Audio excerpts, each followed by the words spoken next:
சட்னி செய்கிறதுக்கு நான் ஒரு 2 மீடியம் சைஸ் வெங்காயத்தை நல்லா இந்த மாதிரி ரஃபாக கட் பண்ணி எடுத்து வச்சுருக்கேன். இந்த அரைக்கிறனால நான் ரஃபாக தான் கட் பண்ணியிருக்கேன்.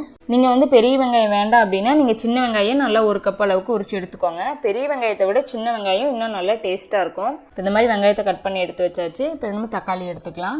2 பெரிய வெங்காயம் எடுத்ததுக்கு சின்ன சைஸ் தக்காளியை 1 தக்காளி நான் எடுத்திருக்கேன். நீங்கள் எப்போவுமே இதுக்கு வந்து தக்காளி ரொம்ப குறைவாக தான் சேர்த்துக்கணும். சின்ன சைஸ் தக்காளியாக சேர்த்துக்கோங்க. பெரிய தக்காளியாக இருந்தால் அதில் பாதி மட்டும் சேர்த்துக்கோங்க. இப்போ தான் டேஸ்ட்டு சூப்பராக இருக்கும். இப்போ வந்து இதை எல்லாத்தையும் மிக்ஸி ஜாரில் சேர்த்துக்கலாம். தக்காளி இது கூடவே சேர்த்துக்கலாம். இப்போ இதுக்கு ஒரு 3 பல்ல அளவுக்கு பூண்டு சேர்த்துக்கோங்க.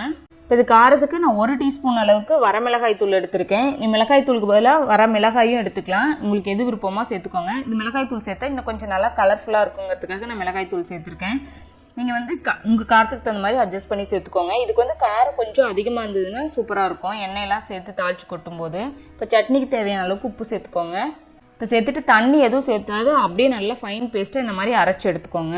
இந்தளவுக்கு நல்லா அரைச்சாச்சு. இப்போ வந்து தாளிச்சிக்கலாம். ஒரு பேன் வச்சு ஹீட் பண்ணிக்கோங்க. இதுக்கு எண்ணெய் கொஞ்சம் கூடுதலாக சேர்த்துக்கோங்க. ஒரு 3 டீஸ்பூன் அளவுக்கு எண்ணெய் சேர்த்துக்கோங்க.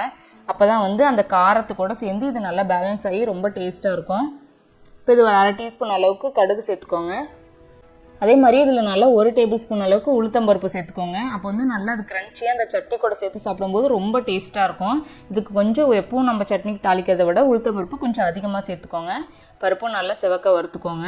இதற்கு வறுப்பட்டதுக்கப்புறம் இதில் கறிவேப்பிலை சேர்த்துக்கலாம். சேர்த்துட்டு இந்த அடுப்பை ஆஃப் பண்ணிடலாம். கடைசியாக கொஞ்சம் பெருங்காயத்தூள் சேர்த்துட்டு இதை எல்லாத்தையும் கலந்து விட்டுட்டு நம்ம சட்னியில் சேர்த்துடலாம். அவ்வளோதாங்க, நம்ம சூப்பரான இன்ஸ்டண்ட்டான ஆனியன் சட்னி ரொம்ப குயிக்காக ரெடி ஆயிடுச்சு. நீங்களும் இந்த ரெசிபியை வீட்டில் ட்ரை பண்ணி பாருங்கள். உங்களுக்கு பிடிச்சிருந்துச்சுன்னா லைக் பண்ணுங்கள், ஷேர் பண்ணுங்கள். நம்ம தெய்வாஸ் நலபாகம் சேனலுக்கு சப்ஸ்கிரைப் பண்ணுங்கள்.